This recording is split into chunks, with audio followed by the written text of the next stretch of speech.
Cerita ini terjadi 5 tahun lalu. Jam 9 malam, aku pulang setelah menjenguk kakakku yang sakit di rumahnya. Karena hari telah malam, kakakku meminta agar aku menginap saja semalam. Mungkin dia khawatir tentang keselamatanku di jalan, tetapi aku menolak untuk menginap dengan alasan aku sudah terbiasa pulang malam. 3 hari lalu, saat aku lembur kerja, juga pulang malam. Seminggu lalu, dari acara reunian teman sekolah, juga pulang malam. Menurutku, pulang malam bukanlah masalah. Sebenarnya, jarak rumahku dengan rumah kakakku tidak begitu jauh. Hanya 10 km. Jika ditempuh dengan sepeda motor, hanya membutuhkan waktu 9-10 menit. Ya sudahlah kalau tidak mau menginap. Tetapi hati-hati di jalan, pesan kakakku. Ya mas juga jaga kesehatan, ucapku sebelum meninggalkan rumah kakakku. Rumah kakakku berada di sebuah desa. Dari rumah kakakku menuju ke jalan raya hanya berjarak 500 meter. Dilihat dari jaraknya saja, dari desa menuju ke jalan raya tidak begitu jauh, tetapi suasananya yang sangat berbeda jauh antara di desa dengan suasana di jalan raya. Di desa, jam 9 malam sudah tampak sepi. Warga tidak ada yang lewat. Yang terlihat hanyalah kucing-kucing liar berkeliaran dan hilir mudiknya kelelawar yang terbang mencari makan. Jika dibandingkan dengan suasana di jalan raya yang tak pernah sepi dari lalu lalangnya kendaraan, sorot lampu saling bertatapan saat berpapasan dengan kendaraan lain. Meskipun malam hari, rasanya bagai siang hari. Selain cahaya lampu kendaraan yang menyorot tajam, juga lampu-lampu penerangan jalan yang dinyalakan sebelum menjelang petang. Aku merasa lega, sudah berada di jalan raya. Suasana yang tadinya sepi berganti dengan keramaian kendaraan yang lewat. Sepeda motor pun juga banyak yang melintas, dan aku berjalan beriringan dengan sepeda motor lain. Aku tidak membawa barang apapun kecuali sebuah tas ransel yang melekat di punggungku. Tasku berisi botol air mineral saja untuk bekal perjalanan. Di sepanjang perjalanan, aku benar-benar menikmati desiran angin malam. Hembusan angin dingin telah membuka lebar kelopak mataku, sehingga aku tidak merasa ngantuk sedikit pun. Saat menikmati perjalanan, sayup-sayup terdengar suara irama gamelan. Semakin lama, suara itu terdengar makin jelas. Lalu disusul dengan suara lantang sang dalang. Ini pasti ada pertunjukan wayang kulit di sekitar sini, pikirku sambil mempertajam telingaku. Kesenian wayang kulit adalah kesukaanku. Entahlah, mungkin sejak kecil aku sering diajak ayahku nonton wayang kulit. Kesenian wayang kulit telah melekat di hatiku. Seperti biasanya, jika di desaku atau di sekitar desaku ada pertunjukan wayang kulit, sudah dapat dipastikan aku ada di tempat itu. Bahkan di radio menyiarkan wayang kulit, aku pasti menikmati hingga usai. Nah, jika yang ku dengar ini irama gamelan wayang kulit, aku akan menyempatkan untuk menyaksikan, meskipun tidak sampai selesai. Pandanganku mulai kesebar ke sekitar tempat yang ku lalui. Lalu laju motor aku kurangi. Ku pertajam telingaku. Aku masih mendengar jelas alunan gamelan yang sangat merdu. Ada di mana suara gamelan ini? Kerumunan orang juga belum terlihat. Apakah masih jauh? Ataukah berada di dalam sebuah desa? Sepeda motorku merayap pelan di tepi jalan. Pandanganku masih kulempat di sepanjang jalan yang kulalui. Tiba-tiba aku melihat sebuah gapura di tepi jalan. Gapura itu merupakan pintu masuk ke sebuah desa. Di depan gapura dipasang beberapa lampu kelap-kelip dan warna-warni, mirip lampu-lampu yang dipasang di tiang-tiang dalam kampung saat menjelang hari kemerdekaan. Setelah hampir dekat, di mulut gapura tampak kerumunan orang yang berjalan keluar masuk. Di situkah pertunjukannya, gumamku. Tepat di mulut gapura, aku berhenti. Aku merasa kagum setelah melihat suasana di gapura masuk. Dari mulut gapura sampai ke dalam, tampak tiang-tiang bercat putih berdiri tegak, berjajar di sepanjang jalan kecil. Di tiap-tiap tiang dipasang lampu yang sangat menyilaukan. Entah berapa besar buat cahaya lampu itu. Para penjual makanan juga ikut ambil bagian mengais rezeki. Mereka duduk berjajar di tepi jalan kecil itu. Hilir mudiknya pengunjung telah menyemarakkan tempat itu. Pengunjungnya sangat banyak. Dilihat dari jumlah pengunjung yang banyak itu, dapat ditebak, tentu wayang kulitnya bagus dan dalangnya pun pilihan. Aku merasa tergiur. Rasanya ingin memanjakan kesukaanku. Kutuntun sepeda motorku menuju tempat parkir. Tempat parkirnya tidak jauh, hanya berapa puluh meter dari gapura masuk. Setiba di tempat parkir, kulihat kendaraan yang diparkir sudah banyak. Tidak hanya sepeda motor, roda 4 pun juga ambil bagian mengisi tempat parkir. Aku mencari tempat parkir yang kosong. Juru parkirnya tidak membantuku mencarikan tempat yang kosong. Dia hanya duduk di kursi depan tanpa melihat kehadiranku. Setelah sepeda motorku parkir, aku menghampiri sang juru parkir. "Tidak diberi karcis, Mas?" tanyaku. Sang juru parkir hanya menggelengkan kepala. Aku menghela napas panjang. Mengapa tidak diberi karcis? Bagaimana jika ada kehilangan? Aku tidak punya bukti karcis yang bisa kutunjukkan. Akhirnya aku mengalah. Ya sudahlah, semoga saja aman. Lalu aku bertanya lagi, "Wayangnya lakonnya apa, Mas?" Sang juru parkir hanya menggelengkan kepala. Sikap sang juru parkir sangat tidak mengenakan. Jawabannya selalu tidak sopan, hanya gelengan kepala. Apakah dia tunawicara? Suara gamelan tiba-tiba terdengar seru.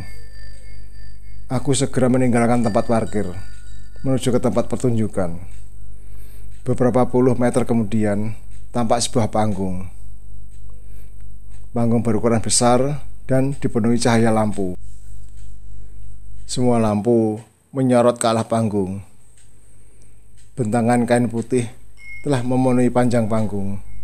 Di depan kain putih berjajar wayang yang akan dimainkan sang dalang. Panggung itu berada di tengah tanah lapang.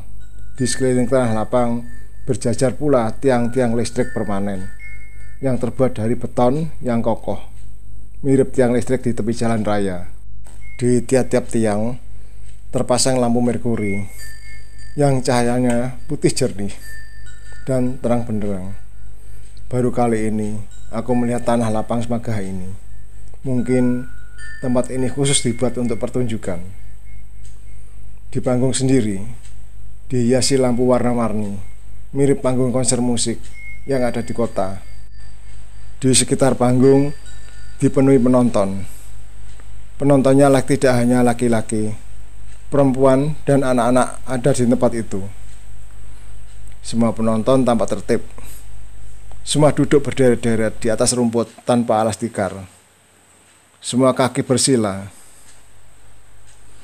Aku masih berdiri, menengok kanan kiri, mencari tempat yang kosong. Ternyata tidak ada yang kosong, semua dipenuhi penonton. Aku duduk di mana nih? Di depan penuh, di belakang juga penuh. Sepertinya gak ada tempat sama sekali. Akhirnya aku menjongkok, lalu duduk bersila di tempat aku berdiri ini. Setelah aku duduk, ku tengok sebelah kananku. Ada seorang kakek yang sudah duduk. "Oh, permisi kek," ucapku dengan melepas senyum. Kakek membalas senyumanku, disertai anggukan kepala. Dan pandangan kakek kembali ke arah panggung. Beberapa saat aku duduk, di sebelah kiriku datang seorang laki-laki seumuranku, ikut duduk pula. Dalam sekejap, deretanku sudah dipenuhi para penonton. Semua duduk dengan kaki bersila.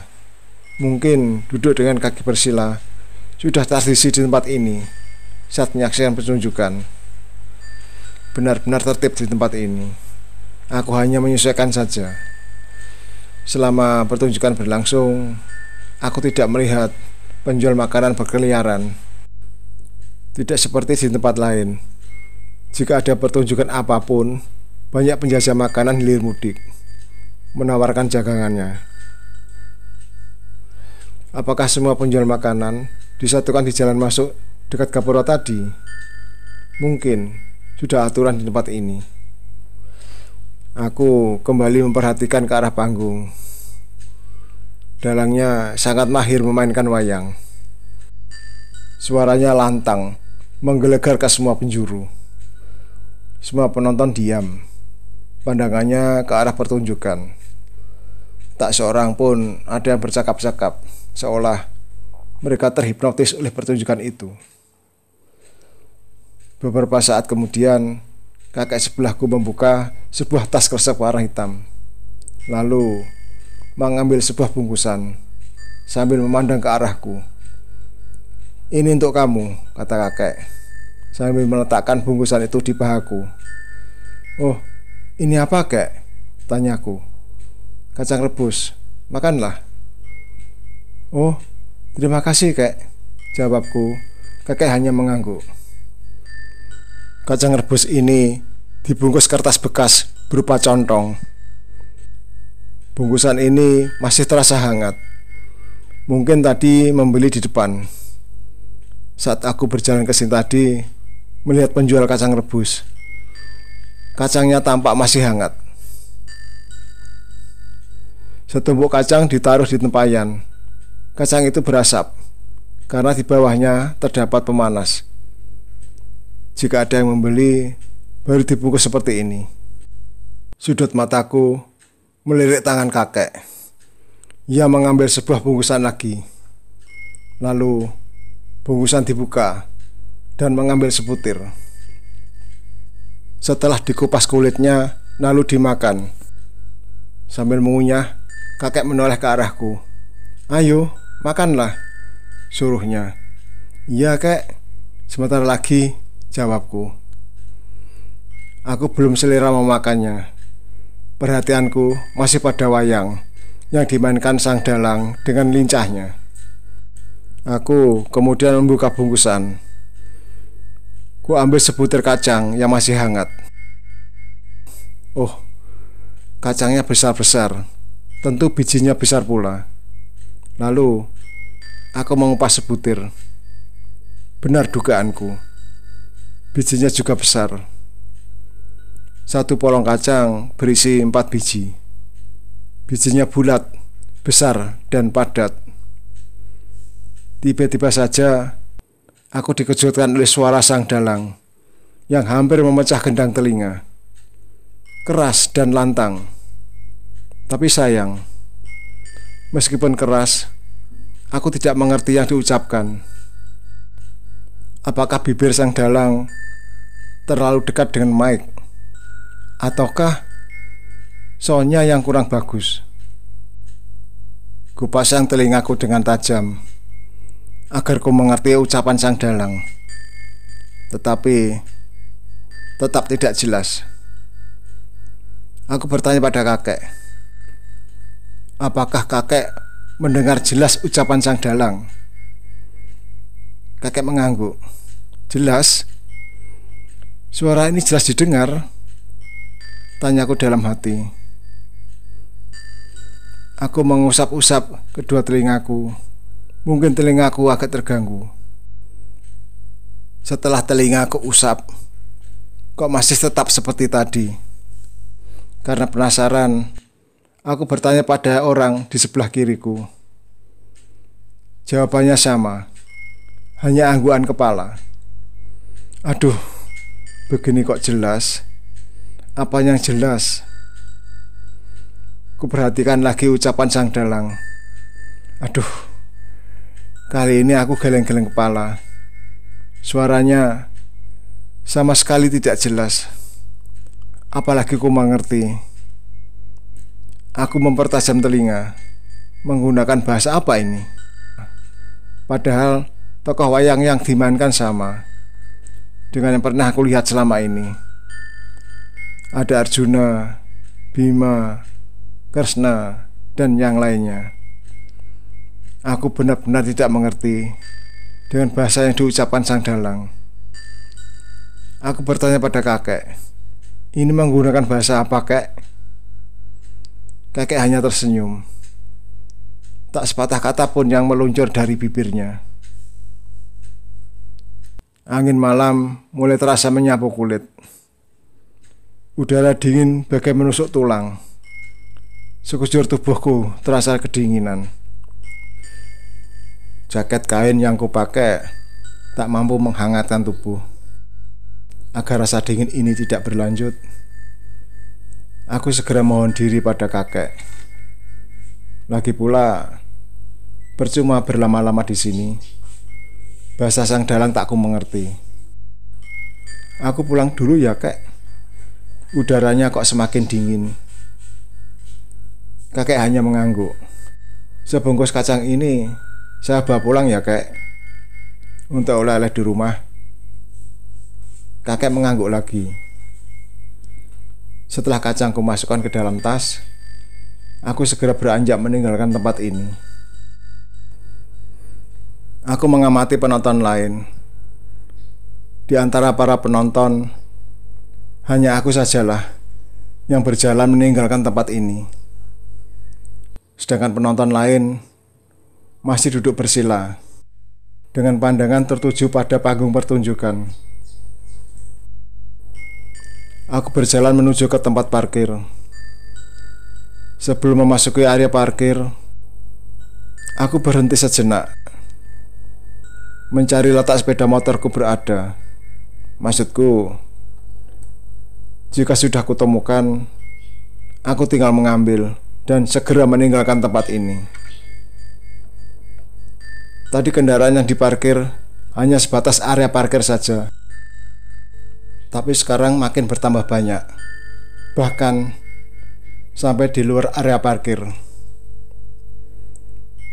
Pandanganku masih kuarahkan ke tempat di mana sepeda motorku berada. Aku ingat, sepeda motorku tadi kutaruh di dekat sudut area parkir. Tetapi di situ tidak ada, tidak nampak juga. Apakah dipindah oleh juru parkir ya? Aku penasaran. Lalu aku menuju ke tempat parkir. Setelah memasuki tempat parkir, tiba-tiba semua lampu penerangan padam. Suasana menjadi gelap, gelap sekali. Tak sebuah lampu pun yang menyala. Loh, kok gelap? Ada apa ini? Aku menoleh kanan kiri. Suasana sangat sepi. Tadi di tempat ini banyak orang. Sekarang tak terlihat lagi. Tak seorang pun ada di tempat ini. Kemana orang-orang tadi? Juru parkirnya juga tak kelihatan. Pandanganku kuarahkan ke tempat panggung tadi. Panggungnya juga tidak ada. Yang nampak hanyalah kegelapan.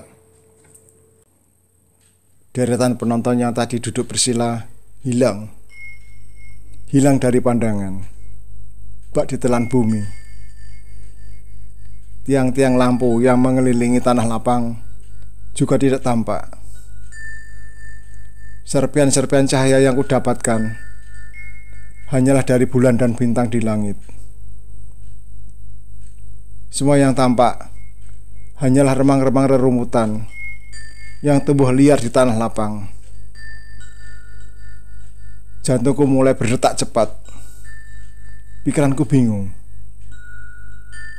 Keadaan yang gelap ini menjadikan suasana menyeramkan.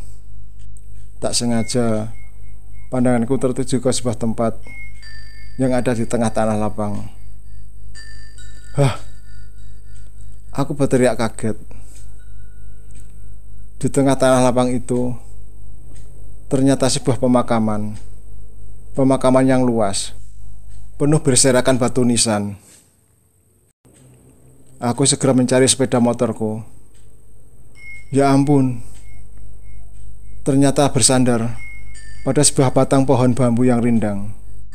Sedangkan sepeda motor lain dan mobil-mobil yang tadi diparkir tak terlihat lagi. Aku tak berpikir panjang lagi. Secepatnya sepeda motorku kurai. Kunci kontak kutancapkan, lalu kuputar. Aduh, berat sekali. Kuncinya tidak bisa diputar.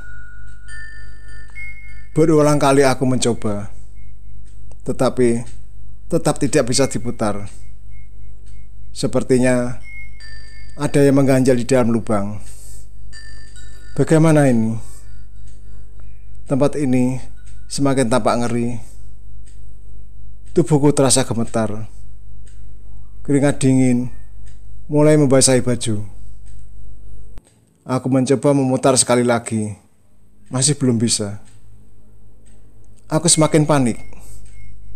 Mau minta tolong pada siapa? Tak seorang pun kutemui di sini. Yang terlihat hanyalah daun pepohonan yang bergoyang diterpa angin. Batu-batu nisan ini seolah menertawakanku. Rasa takut terus menyelimutiku. Akhirnya aku mendorong sepeda motorku sambil berlari agar menjauhi tempat ini. Aduh, celaka. Napasku sudah hampir habis. Untuk menuju ke jalan raya ternyata masih jauh. Padahal saat aku masuk tadi, dari jalan raya sampai ke tempat parkir sangatlah dekat. Hanya beberapa langkah saja. Aku harus mengerahkan tenaga ekstra untuk terus mendorong sepeda motor. Setiba di jalan raya, hatiku sedikit lega. Banyak lalu lalang kendaraan yang lewat. Meskipun rasa takut berkurang, tetapi detak jantung masih kurasakan. Aku belum berani menghidupkan mesin. Aku harus menjauhi tempat ini dulu. Lebih jauh, lebih bagus. Ketika sampai di bawah tiang listrik yang lampunya bersinar terang, aku berhenti. Ku tengok arah belakang.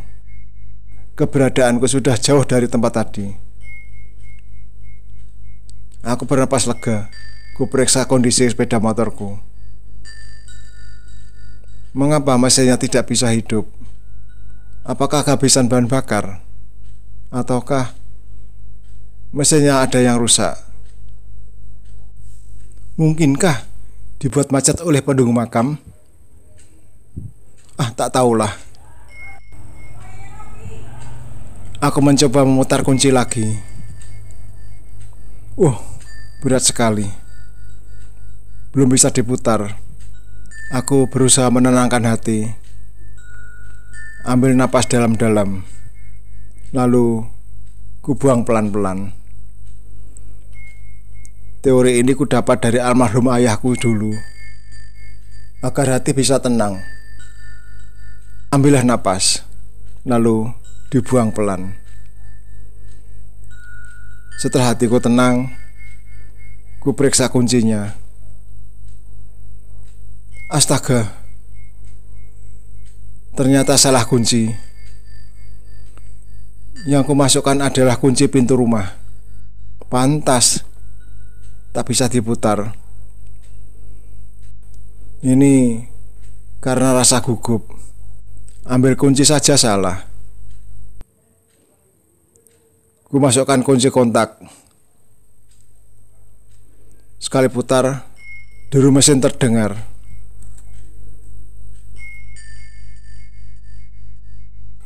Setelah mesin hidup, secepatnya aku melesat, meninggalkan tempat ini. Dari jauh, aku melihat sebuah warung kecil. Lalu, aku mampir di warung itu untuk menenangkan pikiran. Aku duduk di kursi paling pojok. Kusandarkan kepalaku pada dinding. Pikiranku melayang ke tempat tadi, tempat yang penuh dengan keanehan.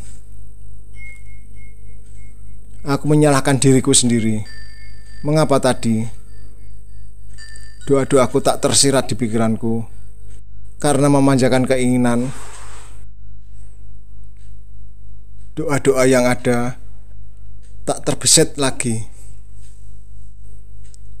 Pemilik warung kemudian menghampiriku. Bapak pesan apa? Teh hangat, jawabku. Setelah mendengar pesananku, orang itu berbalik menuju dapur. Aku mengerutkan kening setelah melihat mata orang tadi. Bola matanya menatapku tajam ke arahku. Aku curiga, jangan-jangan orang tadi juga makhluk halus. Ku amati seisi warung. Langit-langit, pintu jendela, dan dinding sekitar. Aku khawatir kejadian tadi terulang. Kalau saja semua lampu mati, suasana jadi gelap. Warung ini menghilang. Tiba-tiba tempat ini juga berubah makam. Aduh, tentu rasa sialku bertambah. Kuraba dinding di belakangku terasa keras. Meja depanku ku tepuk-tepuk, juga terasa keras. Apakah benda sekeras ini nantinya juga bisa menghilang? Aku berpikir, nyatanya tadi beberapa sepeda motor, mobil, panggung, dan tiang-tiang listrik saja bisa hilang dari pandangan. Jantungku mulai berdegup cepat. Rasa was-was menyelinap di pikiranku. Ku tenangkan pikiranku. Rasa was-was itu ku singkirkan jauh-jauh.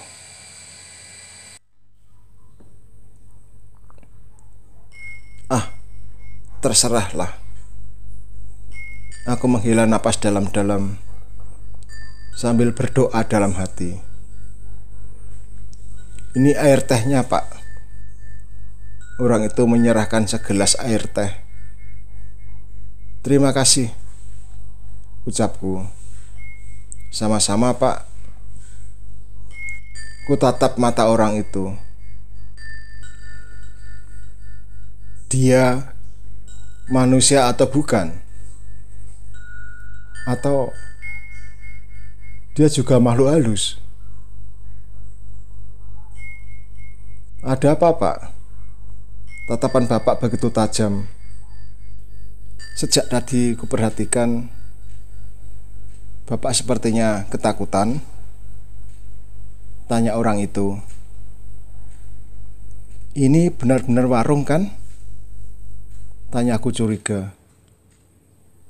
Ya, ini warung saya. Bapak juga manusia kan?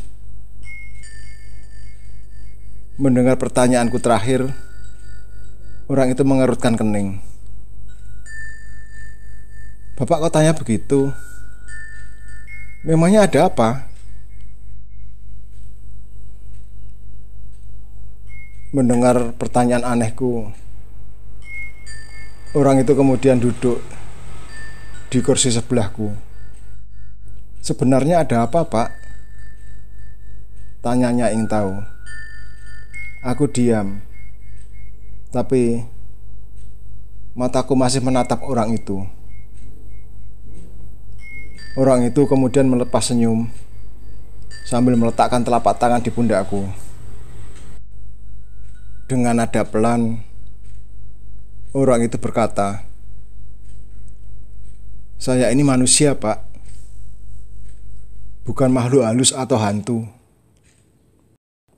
Apakah Bapak baru saja melihat hantu? Aku mengatur napas dalam dada, berusaha menenangkan hati. Lalu aku mengawali bercerita. Ya, saya tadi baru saja masuk ke dunia gaib. Apa maksud Bapak? Sebelum melanjutkan cerita, ku minum air teh hangatnya. Setelah pikiranku agak tenang, aku meneruskan cerita lagi.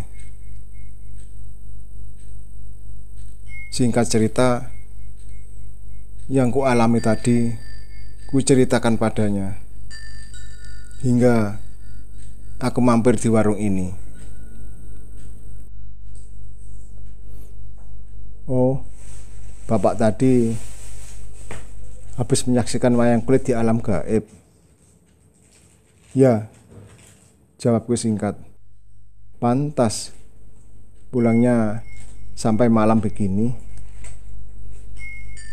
Anehnya, setelah mendengar ceritaku, orang itu justru tersenyum. Kok Bapak tersenyum? Memangnya ada yang lucu? Tanyaku. Lalu sebelah tangannya menepuk-nepuk bahu lenganku sambil berkata, "Di dekat gapura tadi memang ada pemakaman luas. Oleh warga setempat, pemakaman itu dikenal sebagai tempat bersemayamnya makhluk halus yang suka mengganggu manusia. Jika menjelang malam, siapapun yang lewat, jika pikirannya kosong, akan menjadi sasaran mereka." Benarkah itu, Pak? Iya. Beberapa bulan lalu, ada tukang becak bernasib sial. Dia dan becaknya masuk ke dalam pemakaman itu. Menurut si tukang becak, dia mengantar seorang kakek. Setelah tiba di depan rumah mewah yang penuh dengan gemerlapnya lampu penerangan, kakek minta turun. Setelah tukang becak menerima upah, tiba-tiba saja keadaan berubah gelap. Ternyata si tukang becak dan becaknya sudah berada di area pemakaman. Karena ketakutan, si tukang becak berlari tunggang-langgang, meninggalkan becak di tempat itu. Esok paginya, warga sekitar bergotong royong mengangkat becak untuk mengeluarkan dari tempat itu. Karena becak tidak bisa didorong terhalang oleh ratusan batu nisan. Memang, bentuk gangguan itu bermacam-macam. Karena Bapak menyukai wayang kulit, bentuk gangguannya ya berupa pertunjukan wayang kulit. Akhirnya Bapak dibawa masuk ke alam gaib. Tubuhku lemas setelah mendengar cerita tadi. Ternyata makhluk halus ada yang usil, mengganggu manusia yang lewat. Tiba-tiba aku teringat sebungkus kacang rebus pemberian kakek tadi.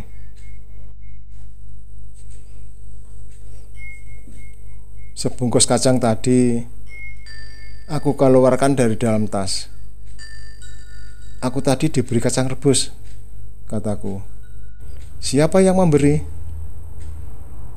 Makhluk halus tadi. Ini kacangnya, kataku sambil menunjukkan kepada orang itu. Coba Bapak buka. Apakah benar isinya kacang rebus?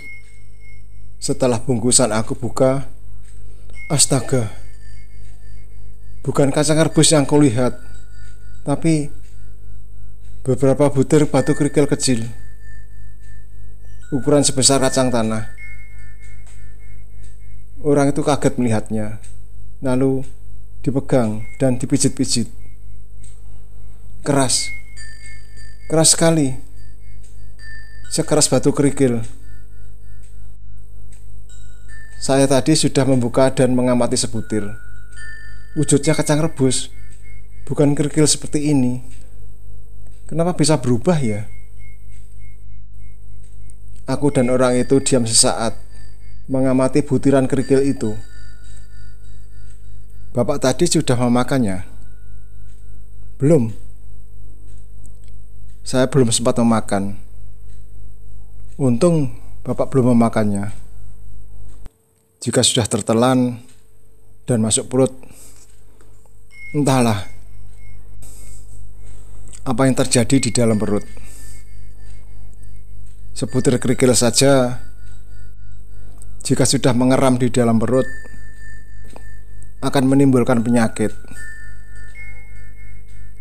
Aku menarik napas dalam-dalam, merasa bersyukur karena belum sempat memakannya, meskipun hanya sebutir. Aku diam, mengingat kejadian tadi. Dunia gaib memang ada dan aneh. Benar-benar tidak menyangka kejadian tadi telah membawaku masuk ke alam gaib. Biasanya makhluk halus mengganggu di malam hari. Hati-hati jika pergi di malam hari, apalagi jarak jauh. Bibir jangan berhenti berdoa. Doa adalah untuk memagari diri dari gangguan apapun, termasuk makhluk halus. Kata orang itu menasihatiku. Orang itu kemudian memasukkan kerikil ke dalam bungkusan tadi. Lalu ia berjalan keluar. Setelah berada di luar, dilemparkannya bungkusan itu ke jalan. Roda-roda kendaraan yang lewat melintasi bungkusan pembawa sial. Isinya berserakan dan menyebar jalanan. Karena waktu sudah larut malam, aku mohon diri untuk pulang. Hati-hati ya Pak.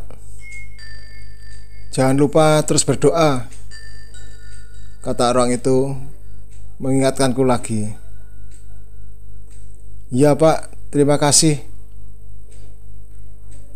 Roda sepeda motorku mulai berputar. Aku meluncur pulang ke rumah.